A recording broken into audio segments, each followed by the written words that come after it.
Hello everyone.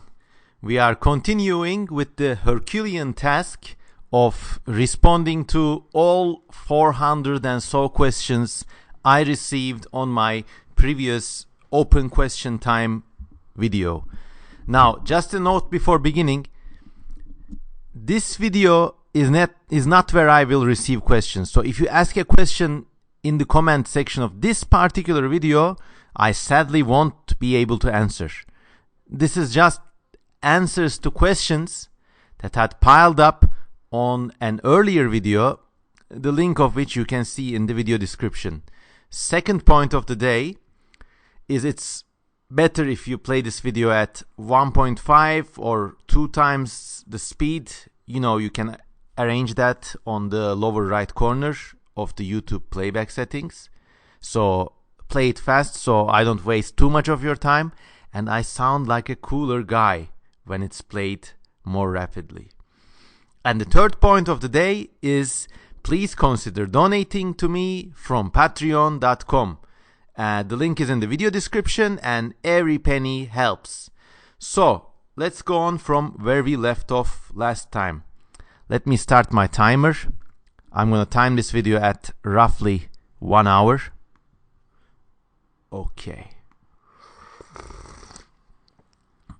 Okay, Luke Bedell asks, hello Kozaman, I know that you have made many projects about xenobiology and alternative evolution, but do you have any projects about future evolution on Earth? I was actually contacted by a Russian magazine years and years ago about future animals that might inhabit a kind of future Russia. And I drew some stuff like a saber-toothed rat or an aquatic polar bear. So if you go to my website, www.cmkozman.com, and click the illustration section and do a bit of digging, you can see a bit of those. But on the whole, I'm not too excited by future evolution projects. I think Dougal Dixon already did a great job with the Afterman series, so I don't think I can top that. So let's move on. Tanner Boyle asks, are you interested in going after other type of media that aren't books, like movies / fake documentaries and video games, for example? To disappoint you all, I guess not. I'm an old-fashioned guy like that. For me, it's either drawings, books, or text. If I try to learn the skills that people need to make video games, I will just lose so much time. But if somebody is inspired by my works to create a video game, all the merrier. I mean, all the strength to you. About movies, it's another story because actually I received film education, and for a long part of my adolescence, I was convinced that I would grow up to become a director or a filmmaker. But those skills did not languish actually. You could still see my filmmaking skills in my travel documentaries or those weird shopping mall videos that I make. I like editing videos, I like making videos, but for the time being, I think a full-on narrative film is out of the question for me. I still enjoy making videos, but I learned that videos and film aren't the same thing. Maybe in a parallel universe, I'm a very successful porn director. Who knows? Okay. Strut. I think this user is from Greece. He or she asks, is Turkey more accepting of artists? Because Greece, aman, not by much. Musicians get the spotlight, and most of them who are famous aren't that good either. But hey, that's just my opinion, says Lipon. Thank you, my friend. It's another common similarity between our two great countries across the Aegean. I don't know. I think accepting is the operative word here. I mean, where I live, which is Turkey, anytime I've shown people my artworks, people like them, people enjoy them. I have heard nothing negative about them. But nobody owes anybody a living just because they are creative, just because they are an artist. And in that respect, I think our Mediterranean countries are a bit more pragmatic. So it's pretty much similar in that respect. I mean, musicians get the spotlight, and we all know that the more popular musicians don't have much going for them. But hey, that's just a way of life. I mean, let the musician do their thing, let me do my own thing. So there, I have become more accepting of how society treats people. Anyways, Velocipastor asks, oh my god, it's a wall of text. Hi Cosman, every aspect of your work is just sensational. Thank you, man. And your explanation and world building is so thorough. Thank you once again. I'm humbled. In your dinosaurs universe, Velocipastor asks, what was the main mass extinction that diminished the dinosaurs? I don't know, maybe a meteor, but smaller. However, okay, he's talking a lot about the Dinosauroids universe I made with Simon Roy. So if you go to my website and go to the projects and miscellaneous section, you can read the Dinosauroids world there. I have to read this comment, it's very long. So basically, if I'm correct me if I'm wrong, but Velocipastor asks why this universe does not have, well, does have mammals living, but there is no extinction. I don't know. I mean, as I told you, we just invented a smaller mass extinction, and then mammals kind of grew large and existed alongside the dinosaurs gradually. So there. Yoda Smooth, great example, great username, asks, what is your favorite Star Wars alien species? It's the Ortolans, the blue swollen elephants with sucker fingers that the inimitable musician Max Rebo belongs to. It's either the Ortolans or the species. Okay, if you go to the first Star Wars films and the very first, The New Hope, episode 4, if you go there and watch the cantina sequence, there's something that looks like a bear with jumping spider eyes. I like that guy too. He's one of my favorites. And then in the prequels, I really like the Geonosians, principally because of the way their leader speaks. And I can imitate this guy for hours or days. So there. Padratic Ryan asks, what's it like living in the political climate of climate? I will respond with a very British response. The British have great responses where they want to speak, but they don't want to reveal anything. And I shall say, the opinions I have on this matter are shared by a great multitude of people. And I'll leave it there. I mean, truth be told, it's not too much different from living in the US or living in Romania or living in Egypt or living in Russia. The whole world is much more similar than you think. Highlander asks, are you really human? Yes, but thank you. I think this is a veiled compliment. I work a lot doing what I love, and I have been persevering, and I have been lucky. So thank you. Ambassador of BPO4, and this user's avatar is a great long-snouted beetle. I love it. So it's a planet of beetles, a planet of long-snouted weevils. I would love to visit this planet. Ambassador asks, how would a beetle speak? How would a weevil speak? Ambassador asks, what is your favorite animal? Alternatively, since it's too hard for me to narrow down, what are your top 5 favorite animals? I've answered this question before on the previous answers video, so I'll give a short answer. I like almost all animals, but if pressed to find a favorite, I would say maybe flies. The great order Diptera. They are just amazing. And visually, flies are so beautiful. And just, you could go to your porch light and literally discover new species right there. I kid you not, one guy in Australia caught a fly, and fly scientists spent 4 decades arguing what family this should be classified under. And it turns out this particular fly got its own family. So this one guy just went out and caught a fly just like that. And it was a whole new family. I'm not talking about species or even genus, a whole new family of flies. They are that diverse, they're amazing, they're super aesthetic, and they have amazing life cycles. So flies is where my money would be at.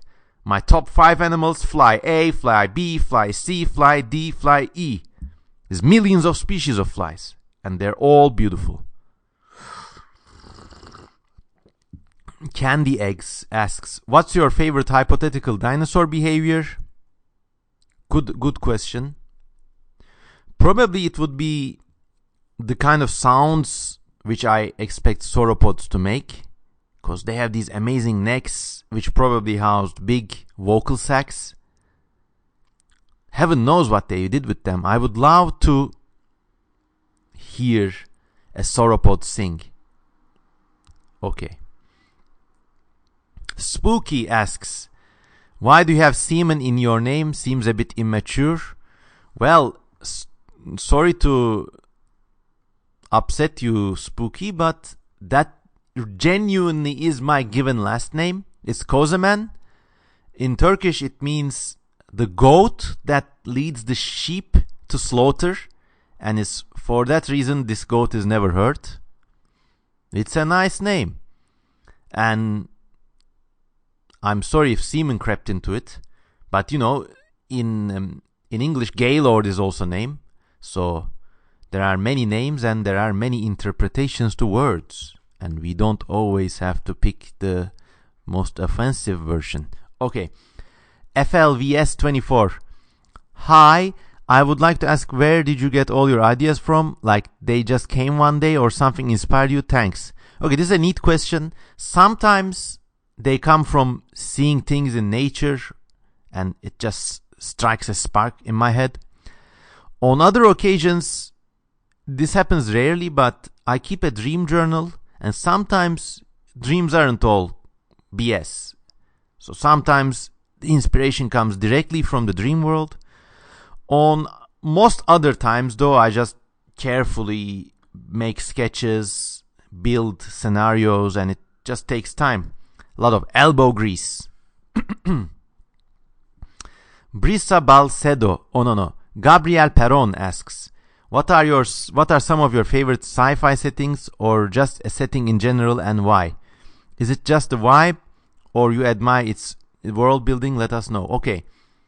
Sci-fi settings.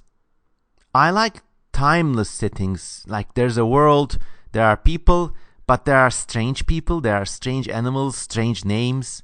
Obviously, a lot has happened. Maybe these people came from another planet and colonized this world. Or maybe they just happened. You know, it's like a fantasy universe. Remember that even the most well thought out starship is still only as plausible as the most sloppy magic. It's all fiction. So sometimes actually fictional settings work better when it's just pure fantasy and just the world building is consistent, and it really gets my noggin jogging. To this I can give 2 examples. Voyage to Arcturus by this amazing author David Lindsay. It's just pure opium haze magic of fantasy. You just go on a roller coaster ride, but it takes you places, let me tell you. Also, there are books by Jack Vance, and he has these amazing settings in which there are these extremely well thought out cultures, you don't realize until maybe the end of the book if this is a different planet or a different universe where magic exists, but that doesn't matter. It's all about the world building and the struggle and the main story for Jack Vance, and like go read a lot of his books. So these are my kind of favorite sci-fi settings. Okay, Brisa Balcedo asks, I can't read Spanish, so I'm gonna butcher this. Quer tomar unos mates? Do you want to drink a mate? I don't want to drink a mate, but I want to drink. One day if we meet, you could order me beer. I would really love to share a bottle of beer with you. But now I'm drinking hot tea with linden and 3 blocks of brown sugar. So my vocal cords are kept warm and sweet. And there's a bit of milk in it too. Drink for heroes. Okay, if the wine boom sound effect were a mimetic organism, which of your mimetic organisms would it most look like? Okay, there's a reference for the sound. Asks a random zoomer. So, wait, I have to listen to the sound first. Okay, I'm listening. Oh god, ads. Sorry. This sound. Okay, I have to tell you, I am not familiar with this meme. So, I don't know what kind of mimetic organisms it would look like. It was just a boom. So maybe, I don't know, it would look like a visible explosion frozen in mid-frame or something like that. Oh, by also watching this reference video, I butchered my comment section, so I have to reload all the comments. So let's take a couple of minutes while this thing reloads. Okay, we have to scroll down. How are you all doing, by the way? I mean, I hope the day is treating you well while I wait for these darned comments to load. Come on, man. Okay, here we're getting there. Okay, another question.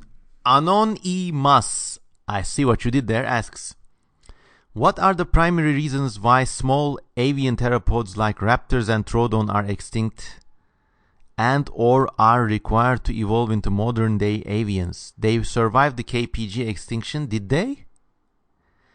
Alaskan troodon was believed to thrive in harsh climates, yet large flightless avians are easily preyed upon and only hunt small game. Nothing like apex predators like harpy eagles and secretary birds. Does flight have an important role in this? Okay, the claim here that troodons and small raptors survived the end Cretaceous extinction, I'm not really certain that this happened. They may have died out alongside everything else. And suppose they survived. I mean, it's 65 million years. A lot of mammals also evolved and become extinct in that time. So they still could have gotten extinct just through the vagaries of time and just by an evolutionary strain of bad luck. It would be cool to have troodons still running around as small, very derived bird-like things, but I guess that's not the world we live in. Anyways, another question. Zino Rialuik says, what is your favorite work of art that you have made? I responded this question before. It's the work of art that I am going to make. Because after drawing or painting or writing something, I quickly get disillusioned by them. I see the mistakes in them. And this drives me to create even more. Daniel Zhao asks, how many cats do you have? 0. But out in the streets of the city I'm living in, I have millions. There are millions of cats. You walk 3 meters, there's a cat. So I film them and I make all the meme cat videos with those cats. The only exception is the touch the claw, get the claw cat. That's my family's cat. It's been with us since 2006. It's a very old and cranky cat, and I really like her. Her name is Kadrina, and each time I try to pet her, she gives me a bloody cut. James Lamb asks, do you think it would be possible for a bird species to evolve to the point where they no longer had feathers? I have seen some cormorant species where they don't begin developing feathers until significantly later in their maturation. I think it's possible. I mean, if you look at ostriches basically have naked calves and naked necks, and all the feathers are basically on the core of their body and on what remains of their wings. So if the right circumstances presented themselves, it would be possible to have like a naked ass bird. But still, I mean, even that bird would have some sort of hair-like things on its face or around the corners of its legs or certain parts. So it's possible to have like dirty, hairy, skinny, ball sack type of birds. But a purely naked bird would need extreme circumstances. General Komodo. Hello there. How do you feel about the SCP website and Outlast Whistleblower, and Outlast 2? Okay, I just tried to look up a previous comment's reference for a whine sound effect, and it cost me a minute because the internet where I am at is really slow at the moment. So I don't know about Outlast Whistleblower, so it will be hard for me to look them up now. Oh, what the hell, let's look them up. Okay, you got me going. Still very slow. So I don't know much about Outlast. I'm not going to be able to answer that question, but I love the SCP website. I think it's like a spectacular example of a new media meme-based narrative evolving in the 21st century. I think give 100 years, all our best classic works are going to be in SCP-like formats. That is to say, they're going to be open source. They're going to evolve organically and rhizomically through a collection of stories contributed to by multiple users, and the same universe growing through multiple iterations. I think it's just great. I just think they're neat. Okay. Can we please get an extended edition of All Tomorrow's? Sorry, man, no All Tomorrow's questions. Sorry, Lumi E. Kalish Sint asks, what gave you the idea for the F animals in Snide? Snide is my world building project about life on an alien world. And in that world, there are animals with huge spikes protruding from their pelvic areas. And these animals basically hump their prey and stab their prey to death. The idea came to me like a long time ago. Well, a friend had a bulldog, and all this bulldog did was to jump on our knees and shag him. Just kept going like a machine. So I was like, what if there was an alien that attacked its prey like that? So that bulldog gave rise to these infamous creatures. I used to call them F-word animals on Snide. Now that I'm redeveloping Snide into a book, I'm trying to be a bit more PG, and now these animals are called leapers or ravishers. But the footnote still goes that Snide colonists have less savory names for these tenacious predators. So there. Perro Cucho Discord asks, you should consider teaming up with a cartoonist comedian and make an adult cartoon. Seems inspired by All Tomorrow's. Oh, All Tomorrow's? I'm not answering All Tomorrow's, but okay, a lot of people have suggested that I team up with a cartoonist or a comic artist and make a comic book based on one of my projects. But hear me out, here's my thinking goes. I already did these projects. I draw them, I write them, I pour my nights and days into them. After that, it's out. And it's like out of my hands because I'm thinking about the next project. Now, if any fans want to make comics about All Tomorrow's, go for it. As long as you don't like turn it into a book and sell 1 million copies and leave me in the dust, then we could get legal. But if it's a fan project, if it's like a Zine kind of thing, go for it. And that's that. I mean, sequential art, I'm not really good in sequential art for comics or cartoons. And webcomics, they're fun, they're really popular, but they don't age well. So I'm lukewarm about that front. But thanks for the suggestion. User asks, if you had unlimited budget to make any prehistory related media you desired, what would you make? That's a great question. If I had unlimited budget, I would fly to Japan first. I would eat so much sushi and noodles and crab meat that I would gain 15 kilograms, you know? I'd be like a bloated dude. Then I would go to Studio Ghibli. And I would say, most respected Studio Ghibli, here is my project. It's going to be a series of 10 movies. Just like Disney's Fantasia. Set to classic music. Set to classical Japanese music if you want. No narration. No characters. Just an animated rendition of life on Earth. 10 movies. All of them. Each runs 3 hours long. Only music. Depicting the evolution of life from the Cambrian period until the next 50 million years. So the last 2 installments are going to be future evolution films. That would be my ideal prehistory related media. Kivil Fonkot asks, so can you do a Plants vs. Zombies fan art? I don't know what Plants vs. Zombies is. My internet doesn't work, but I'm just gonna try Googling it. Okay, it loaded. No, it's one of those mobile games. I don't know. Sorry, man. I'm not really big on mobile games. I'm sure it's a great fun game, but, you know, Angry Birds, Plants vs. Zombies. I mean, these belong to their creators.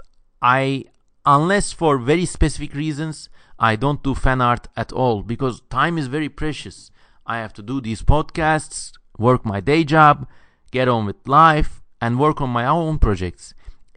Like, any second I spend on fan art is going to take that second away from Snide or the All Tomorrow's Rewrite or all those other things I want to do. So, sorry.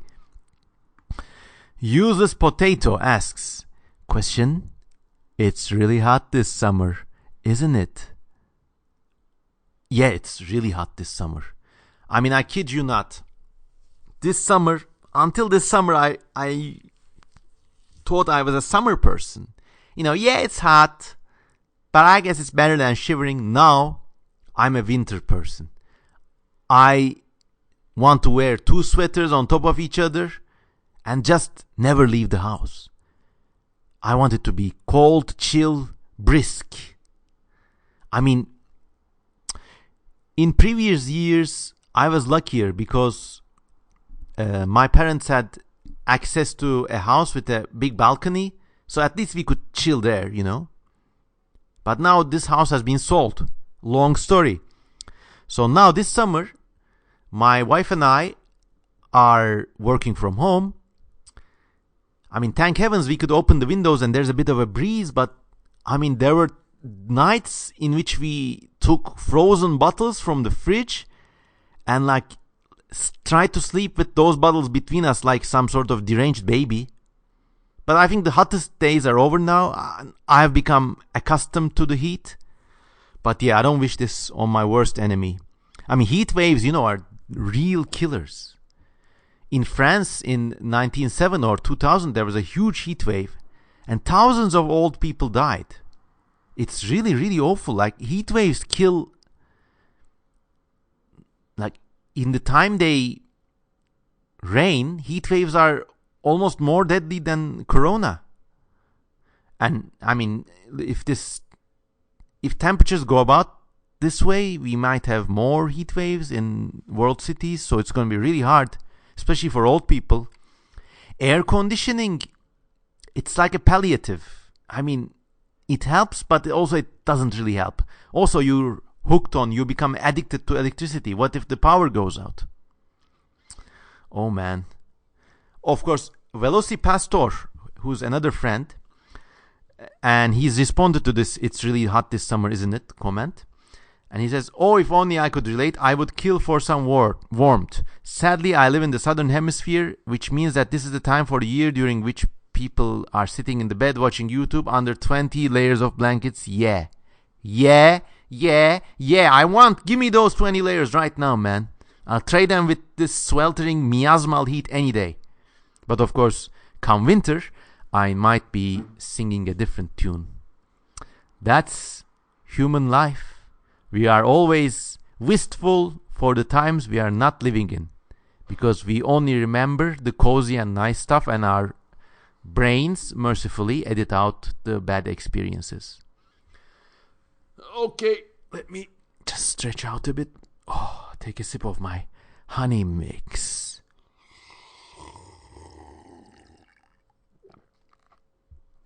Oh. Samuel Bedsoul asks, your work has a very unique style to it. How did this style come about? Is it somewhat based on another artist, or did you develop it all on your own? I had a formal art education too, but that was mostly for painting, for oil painting and the blocking in of shapes, and basically on how light operates. My art style, I can confidently state that it evolved 90% individually. When I was doing All Tomorrows, I was using a mixed pencil/watercolor technique, and then I could add color to this digitally. But now I'm gravitating more towards just line art with pen and ink, and after I make a pen and ink drawing, I either color it on Photoshop or refine it or add screen tones or just let it be black and white. I think no color is brighter than black and white. It evolved on its own mostly, but of course I was inspired by other artists. I mean, I was really inspired by Wayne Barlow, but it's an inspiration in terms of overall shapes and visual vocabulary rather than an actual style. I'm also inspired by manga artists. A lot of those artists, they're great. I mean, if you go to my website and click the inspiration section, you can see my other inspirations. Of course, when I paint, which is a wholly separate line of activity in my mind, when I do surreal paintings, I'm inspired by a lot of artists, like right off the bat, Max Ernst, Giuseppe Biasi. I mean, just Google them. I mean, I just try to remain honest to myself and create something that works and stays consistent within itself, and that way I think you can evolve a style of your own. Okay. Kalish Sint asks, what is your favorite speculative evolution biology project that isn't made by you? I think it would have to be Serena by Sheeter888. I mean, to this project, I am comparatively a mere maggot. Both in terms of art and in terms of versatility, Serena really is amazing. Also, runners-up would be the Speculative Dinosaur Evolution Project, which was a real big deal in the early 2000s, about a world in which dinosaurs did not go extinct, and it was just like a revelation. And then also there are some other works like Wayne Barlow's Expedition. I've spoken a lot about that book, but it's really, really, really great. And a few others. I mean, there's this original book about the rhinogrades, which are these nose animals that supposedly live in a small island somewhere. And it's very old. I think it was written and illustrated in the 1950s. The Life of the Rhinogrades, it's called. And it's just a great project. Okay. Mike Cherry asks, what's your favorite plant? I think I like succulent plants the most. In fact, I have a small balcony garden full of succulent plants I rescued from hipster cafes or like boring weddings and stuff. Because, you know, most people could not raise even these plants if their lives depended on it. they're left to rot away in a unventilated office or some sort of shady place. So I just take the plants outright, or I just steal a little leaf or a branch and I just plant them into my scavenger's garden, and they grow, and it's really fun. I also like rubber figs. I don't know what they're called. You know, those house plants with those big leaves that sometimes come in black and sometimes come in white and green mottled shapes. I really like those. Okay, Cryptic Cat asks, why do animals go to a weird knuckle walking phase like the calicoteers and megatherium? Also, have you heard of the Mystery Flesh Out National Park? Okay, the Mystery Flesh Out National Park, I think it's a kind of Stranger Things style of creepypasta in which there was like this 80s style national park with like an 80s style megacorp attached to it, and somehow there was this big pit of flesh which is like really creepy. And I know there are a lot of visual artifacts about this online, but beyond that I don't know too much. About the knuckle walking thing, okay, that happens when large animals want to have claws but also want to keep them about while walking. So to shelter their claws, they walk on the edges of their hands or in a bizarre way. And animals like calicoteers and megatherium evolve. And I think those are some of the best mammals out there. Calicoteers are really interesting because they're somewhat related to rhinoceros and horses, but they have these like amazing, bizarre, gorilla-like body shape. So yeah. Adolphus Hitleriticus asks, can you create more videos about Photoshop CS6 tutorial? Yeah, I guess I could do that. What's your opinion on cat girls? Asks Robert Heller. Dog girls, bunny girls, fox girls, etc. I mean, while respecting anyone who self-identifies with or enjoys such things, furries and sexy therianthropes, they're really not my game. Okay, onwards. Sava Alien Fish asks, have you been inspired by Neon Genesis Evangelion when creating your projects, designs, and creatures?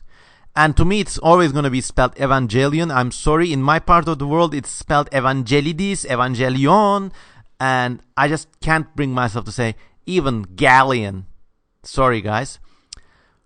Okay, Neon Genesis Evangelion really inspired me. It blew my mind away. But I only watched this last year.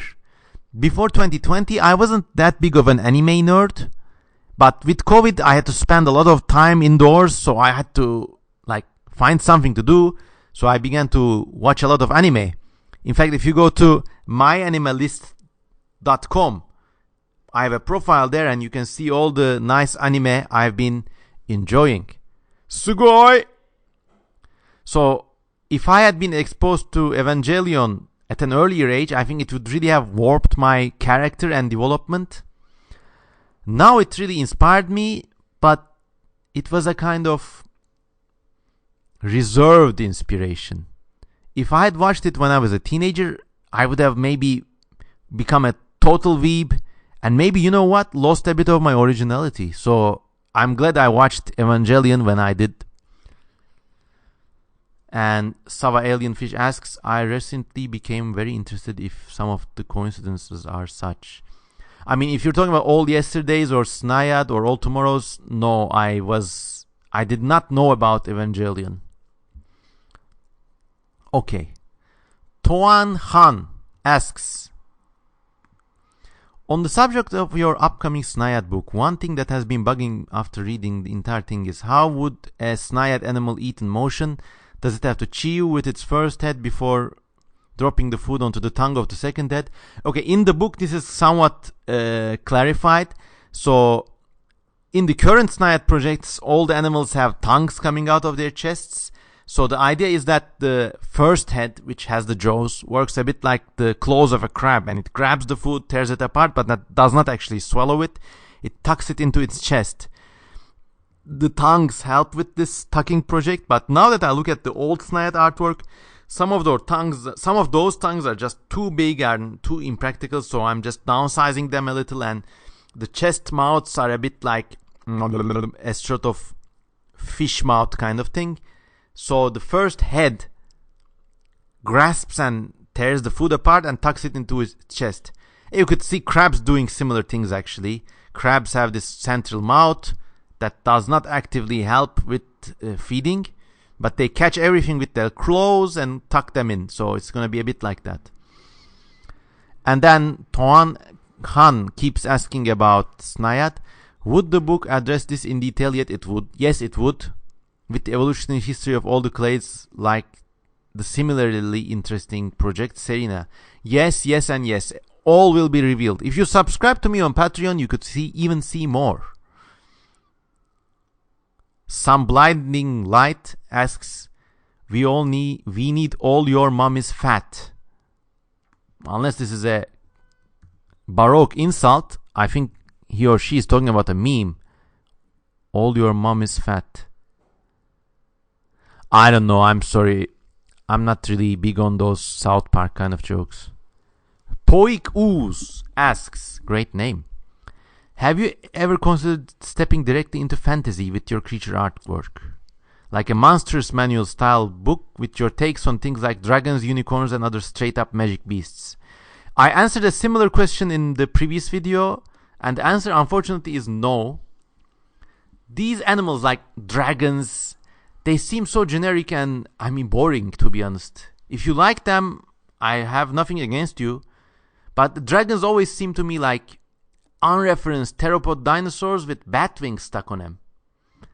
And also this monsters manual thing, it just does not bring joy to me, unfortunately. And as I told in my previous answer, these animals, like historic writings about them, like things like medieval bestiaries or ancient legends, they're far more interesting than a modern view of the animals themselves. If you look at unicorn, I could draw a unicorn. I could draw 50 unicorns. But it's never going to be as interesting as unicorns' connection to narwhals, which have these enormous teeth that were believed by medieval kings to come from actual unicorns.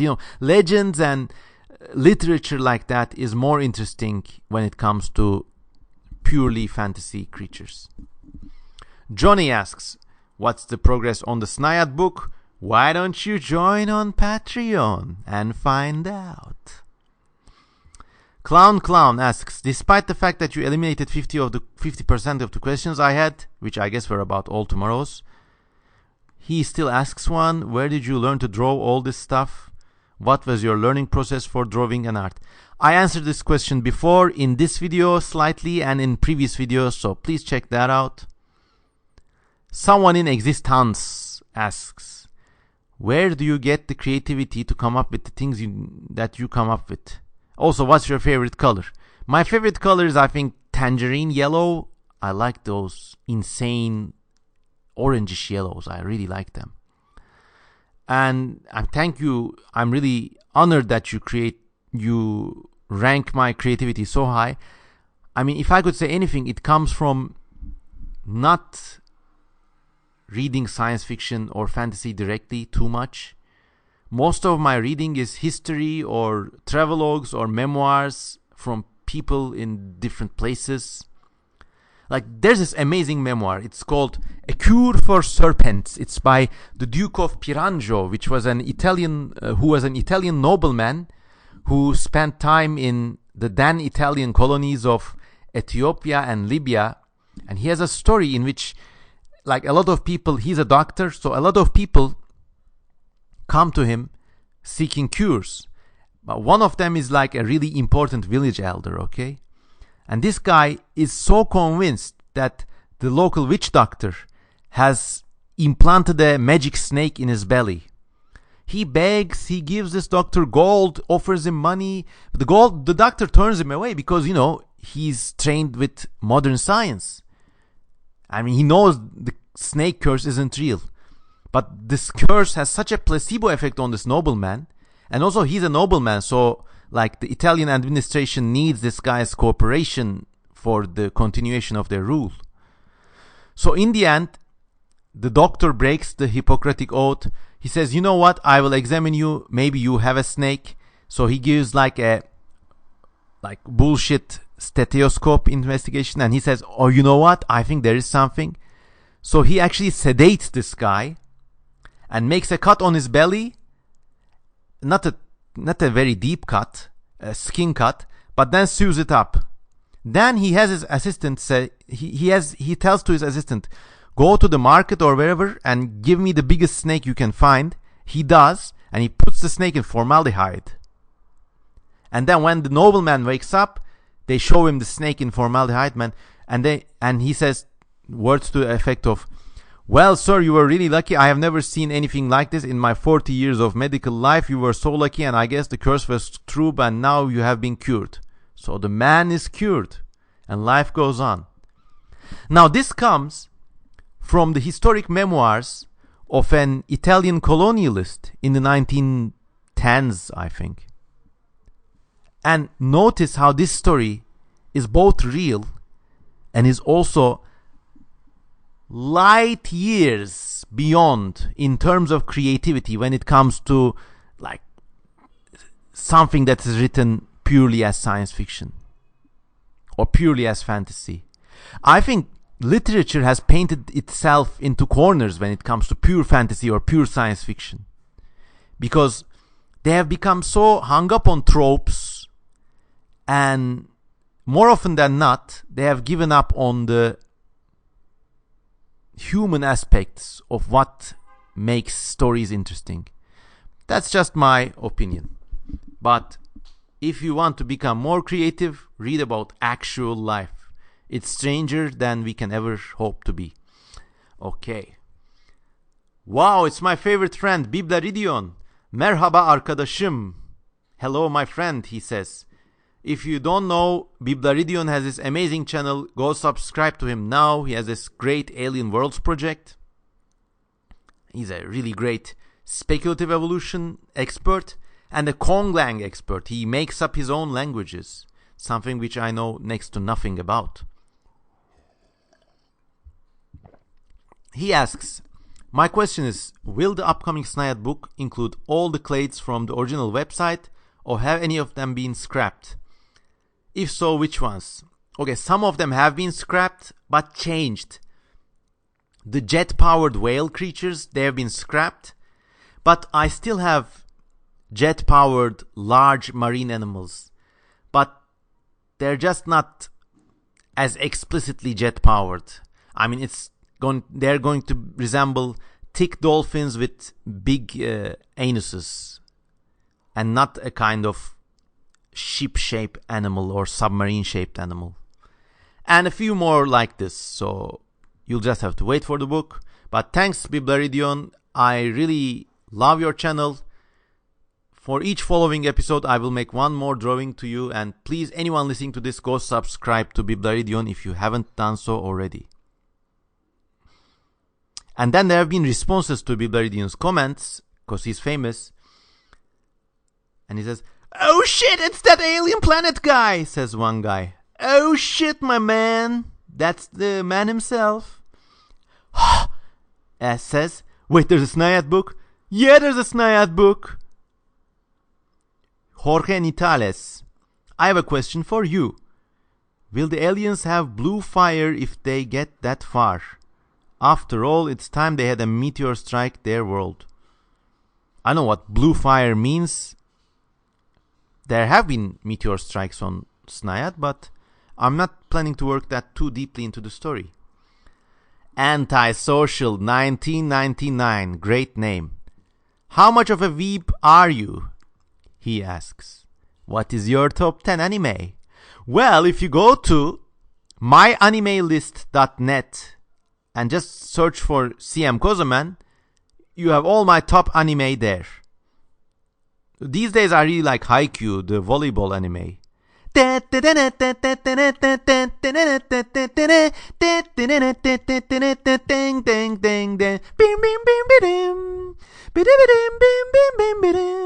first 3 seasons of Haikyuu are some of the, let alone anime, let alone film, some of the best time-based narratives that have ever been created. They're all about what it means to be an individual, what it means to work with friends, what it means to be a team, how to take defeat, how to face adversity. They're so good. I love them. Another anime I could refer to you is, I can't remember the title now, but the one in which they try to make a dictionary, that's really good. I also love the really nice one about Rakugo players. That's really like seminal and like mind-bending. It's a really, really, really good anime. Go to my anime list page and you'll see all of my favorite animes. Somebody asks, what about making all yesterdays? And Warp Jar comments, it already exists. Yes, a book called All Yesterdays already exists, and I wrote it alongside with John Conway and Darren Naish. Go look it up. Jack Fear asks, what do you think of incorporating magic into a world and having it affect the plant species evolution? Interesting. I mean, magic, there's different ways to handle magic. In most Western literature, Western science fiction or fantasy literature, there are things that are called magic, but it comes down to like an alternative energy system. Like the wizard has to draw mana from somewhere, and the mana is used logically, and it achieves a purpose. Or there are things like there's a little demon that slows down air molecules, so he works as an air conditioner. But these are all logical uses. Once you have logic, it's not magic anymore. I mean, I did the same fallacy myself. I had a few sketches years and years ago about animals that were capable of telekinesis. These started out as like big-brained lizard-like things, so they could lift objects and throw them. And the most advanced versions were just big head-shaped, like wing-shaped heads floating about, and they could manipulate air and fly that way. But that's all logic. Logic isn't magic. I'll show you an example of what is magic. Imagine a man stabs you, okay? Magician comes. He says, I have to treat this, okay? Then he proceeds to treat me, not by doing anything on the wound, but finding the knife and doing something to it. But then this causes the knife to forgive me, and my scar just never exists, as if the information ledger of the universe has been changed. That's like, this is the inverse kind of logic that I associate with logic, that I associate with magic. And this is very difficult to write about, and it's also very difficult to bake into a speculative project. And you know what? Maybe something like this happened in this world as well. You can never disprove it because it's inverse logic. It's anti-logic. If you have logic, it's not magic. I mean, I always think, maybe everything just happened just a second ago and we're all remembering a dream. But that's Deepak Chopra territory, so let's leave it there. Zabo Sofia asks, what were your earliest inspirations for art? I think my earliest inspirations were the great artists H.R. Giger and Wayne Douglas Barlow. More than anything, they launched me onto the career which led to where I am now. Melody Star asks, are your feet ticklish? Not really. One of my feet is actually one size larger than the other, and it's flat with fallen arches, and it's got a bent big toe, almost like a club foot. And this big monster foot of mine is covered with skin that's like twice as thick as the skin on my knees. I kid you not. There have been times where this foot has been stabbed and I have not felt the pain. It's just a developmental quirk, but because of this weirdness, my feet don't tickle. And also, I can wiggle the middle toes of my feet independently. Can you do that? Okay. Max Freeze comments, will you do more videos on animals and plants around the Mediterranean? They are very fun. Thank you. Yes, I actually have a lot of animal and plant footage in the can. The problem is my laptop has 7 GB of space left. I cannot clear this up unless I do something drastic. So once I clear the space, I can edit the videos and publish them. But yeah, more of them are on the way. I love Mediterranean plants and animals. RS1 semicolon AN says, what does your icon/logo mean? It doesn't mean anything. It was just a logo I made in 2005 or something. It was supposed to be like an edgy demon kind of stuff. And I kept using it. And I'm an old-fashioned guy, so if I have a logo, I don't want to change it. So I always kept this logo. And it looks recognizable, so it does its work. But there are no symbols in there. It's just a logo. Like in 2005, I wanted it to look like arcane and edgy and eclectic. It should resemble Baphomet, the great demon, but with the face of an insect, because I like insects. But now, it's just a shape. It's just an artifact, man. Krinoep asks an all tomorrow's question, which sadly goes unanswered. What do you think about the harkness test? Asks Pokemon fanboy. Is it actually a good standard for interspecies conduct or a degenerate meme? I think the harkness test is about like whether you would have intercourse with a non-human creature or something like that. Okay, I'm reading it from Know Your Name. The harkness test refers to a hypothetical set of guidelines in which it would be permissible to have sexual intercourse with a fictional non-human creature. I mean, in some ways, this goes into avenues I don't really want to think about. But I mean, people have sex with non-human creatures all the time. It's really uncomfortable to talk about, but in rural communities, you know, people have sex with goats, donkeys, dogs. In the Roman times, whoo, daddy! Women used eels and snakes. Apes were trained for the purpose. Dogs were used for entertainment. In the Colosseum. It's really gnarly. So, I think, you know, under the right circumstances, the human mind, especially the human male mind, is really perverted. So, I don't know if this fact alone makes the harkness test completely irrelevant. We already do it with everything, so yeah. Michael Valdez says, I'm a huge fan of your work. Your illustrations are incredible and equally mind-boggling and have inspired me to make my own. Thank you, man. I'm really happy. You know, this makes me almost as happy as making big money from these things, which I don't. But it really means a lot to me when someone looks at my creations and is inspired to create on their own. It's like the meaning of life for me, so thank you. Michael Valdez continues. I am curious, do you have any particular favorite speculative evolution projects other than your own that you're a fan of? I answered this question before, Michael, so thank you. Stone Guy asks about all tomorrows and goes unanswered.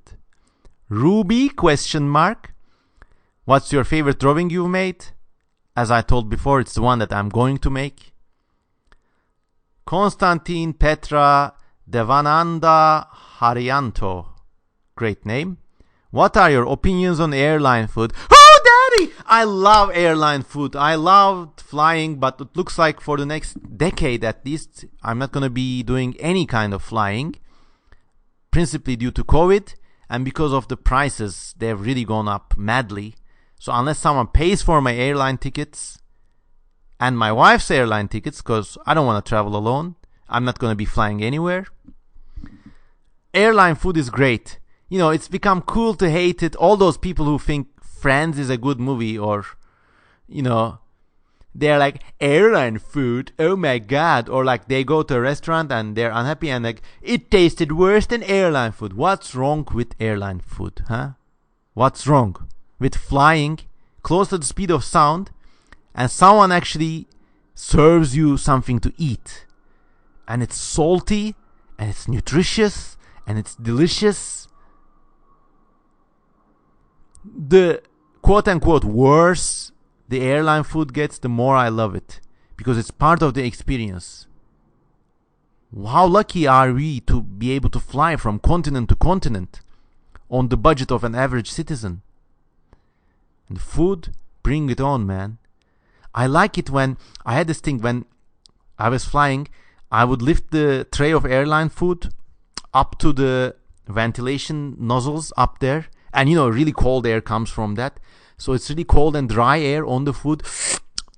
Gives it a great flavor. Another thing I like to do is I would get extra, most airlines have these breads that are in the shape of those little bowls. I would get a lot of them and cut them open, line them up with butter, wrap them up in paper tissue, then sit on them. So the butter kind of melts and it becomes toasty. And I hope you're not grossed out, but sometimes I would fart on this too. So it's like this kind of butter toast. Then I would take them out, open the food again, take out the pasta, and fill my butter bowl sandwiches with the pasta and eat them. Just eat. There's no better culinary experience, and let me tell you. And don't even let me get started about those little Coke cans that are like Coke cans but a little smaller. Dr. Pepper, Sprite, Fanta, Coke, Diet Coke. Bring them on, man. In fact, I think in Japan, they grounded all the flights because of COVID. There was still an airline that was trying to turn a profit by operating its planes as restaurants. And it just shows you how based Japanese people are, because they know the value of an experience when they see it. Airline food is based.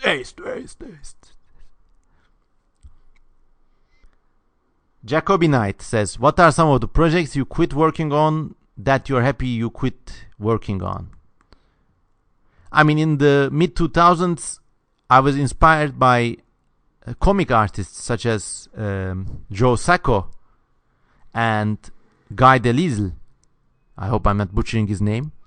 So I wanted to make a comic about my experiences living in Istanbul, and I utterly destroyed these comics. I hated it.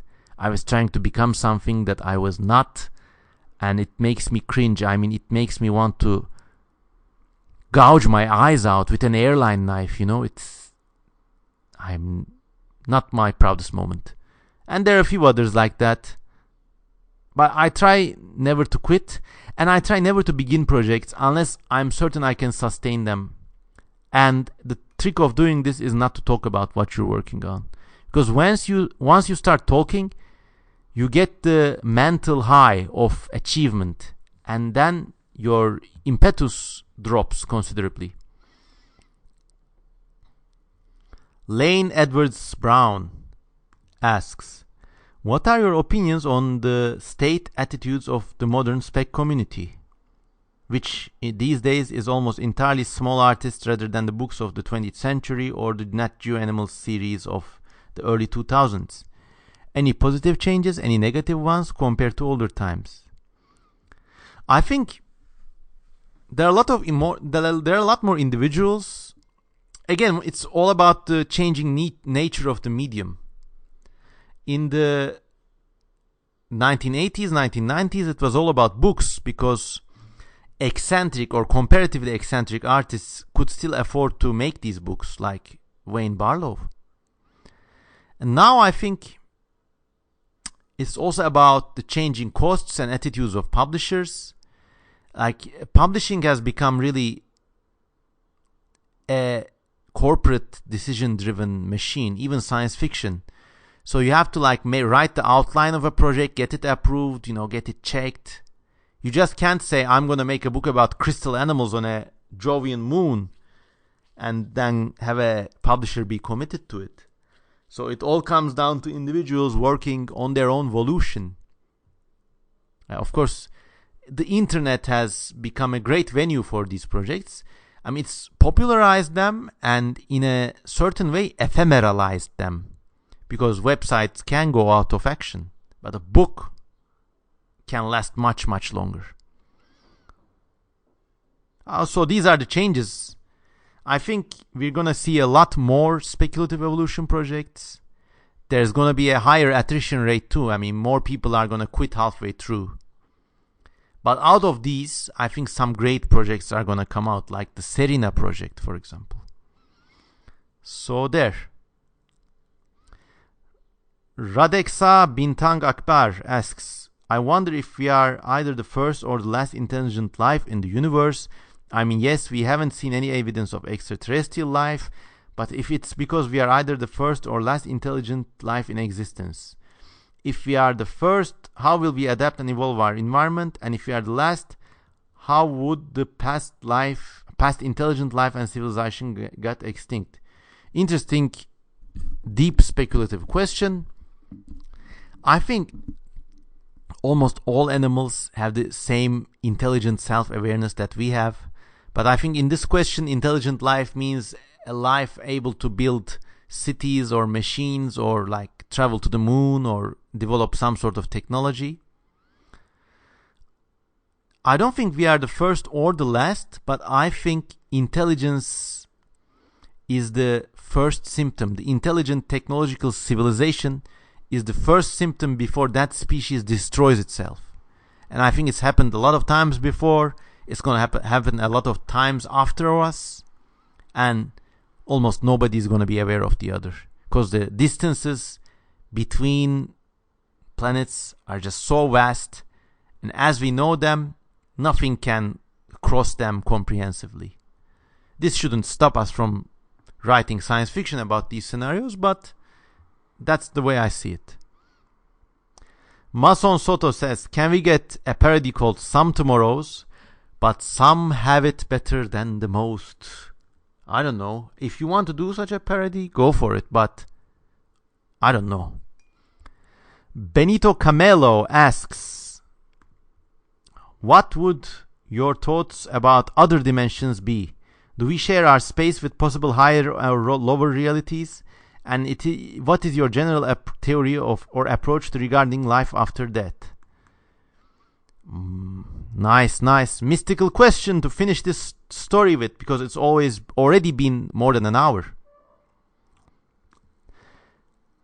Okay, these are all my personal intuitions. I personally believe it's easier to travel to parallel universes than it is to travel to other worlds. How we could do this, or if this is even possible, I don't know. And about life after death, well, even if there is an afterlife, and maybe after dying your intellect is released from its shell of skin and bone, so you get to experience all realities all the time. But once that happens, you're no longer interested in carrying on a time-bound existence, It's like switching from monochrome to a holographic vision. But even if that happens, death is a gateway through which none can cross back. So even if you turn to dirt, or you go to heaven, or you leave this plane of existence to some magic dimension, you're still not coming back here. You're still not coming back to those you love. So that alone makes death really scary, even with or without an afterlife. Anyways, these are my thoughts, and the time has come to conclude this podcast. It's been an hour. I'm trying to make... Oh my god. We still haven't made headway. I think there's still hundreds more questions to go. I don't know. I've bitten off more than I could chew. But thanks for tolerating this. Thanks for listening. Thanks for asking all these questions. And please do not ask any more questions under this video, because this video is all about answering questions on another video. And please also consider donating to me on Patreon. I'm happy I gained this community, and I love you all. Have a nice day. Goodbye.